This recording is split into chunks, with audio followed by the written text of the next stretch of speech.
Everybody, Matt the Man here. Hope you're doing well.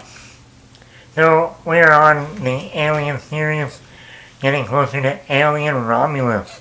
That comes out August 16th. And today we are talking about the prequel to Alien, Prometheus. This time Ridley Scott finally returns to the Alien franchise since 1979. This movie came out in 2012. That was a good year in movies. If you remember, the Mayans, they predicted in 2012 that the end of the world, or something was going to happen on December 21st, 2012. Nothing happened. And if something did happen, I would say 2012 was a great year in movies. I mean, we had Skyfall, we had the first Avengers movie, we had Ted, can't go wrong with Ted, Lincoln, The Perks of Being a Wallflower, The Dark Knight Rises, The Bourne Legacy, the first 21 Jump Street, the first Hunger Games movie. I mean, I could go on and on about it. Came out in the summer. Came out late May, early June. I know, because I was out of college.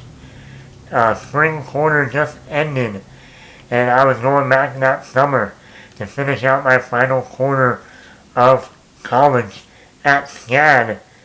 So in between the little break that we had that was like 3 weeks, I went and saw Prometheus.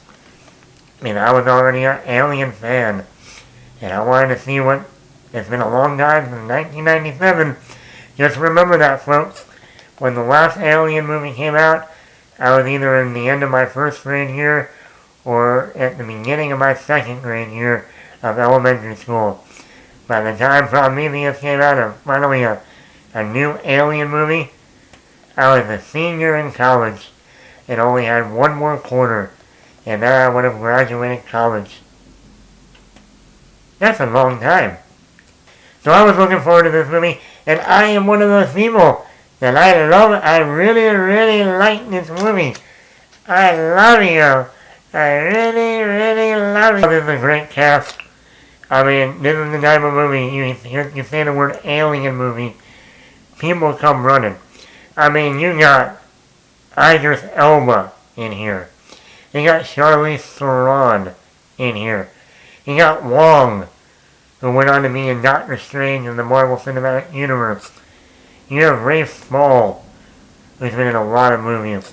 You have Sean Harris, who went on to be the main villain of the Mission Impossible movies. You got Logan Marshall Green, who at that time was only known for the OC, playing Ryan Atwood's brother. You had Naomi Rapace, who was known for the Girl with the Dragon Tattoo movies, the original Dragon Tattoo movies, not the remake with Daniel Craig. You had Guy Pearce in here. And to top it all off, you had Michael Fassbender as David, the android. I mean, that is a cast. What a cast. What a cast. Sure, he steals the movie. This was at the time that Michael Fassbender was just starting to really come into people's mind, from Inglourious Basterds to then X-Men First Class the year before, playing Eric Lencher, Magneto. And then later that year, he was going to be in 12 Years a Slave, getting nominated for an Academy Award for that. This was the time of Michael Fassbender. Where's Michael Fassbender been since?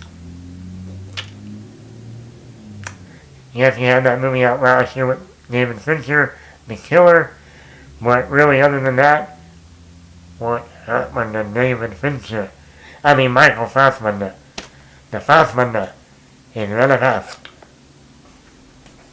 I loved him in this movie. He was great as David the robot. He's the only one that went on to do the sequel, Alien Covenant. No wonder, because he's so great as David.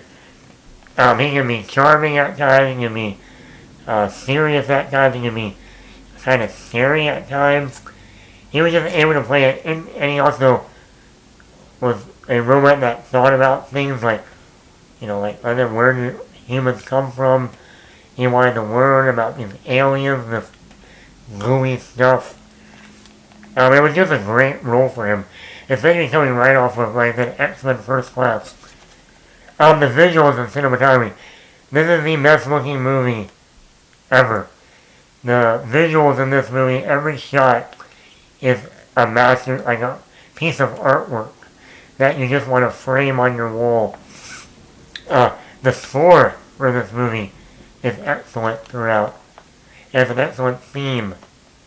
One of the best things about this movie, this is one of those movies that brings up interesting topics.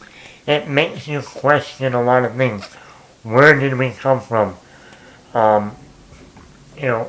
Life in general. Who created them and then who created that? What is our purpose in life? What else is out there in the universe? It brings up all these questions. And no, they don't resolve almost none of them. But I remember walking out of the theater and having those questions in my mind and really pondering them way after the movie was over. And that's not something you get nowadays, where making a sci-fi, big blockbuster sci-fi film like this, yeah, you get that with like Inception, but you don't get those that often. Or you maybe like an Interstellar, you think about that stuff. Funny, two of those movies are Christopher Nolan films. But this is one of those movies that made you ponder things. And now I also get the criticism. They sold this as an alien movie.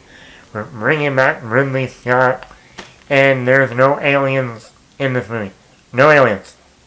That weird little thing. But there's still some intense moments in the movie.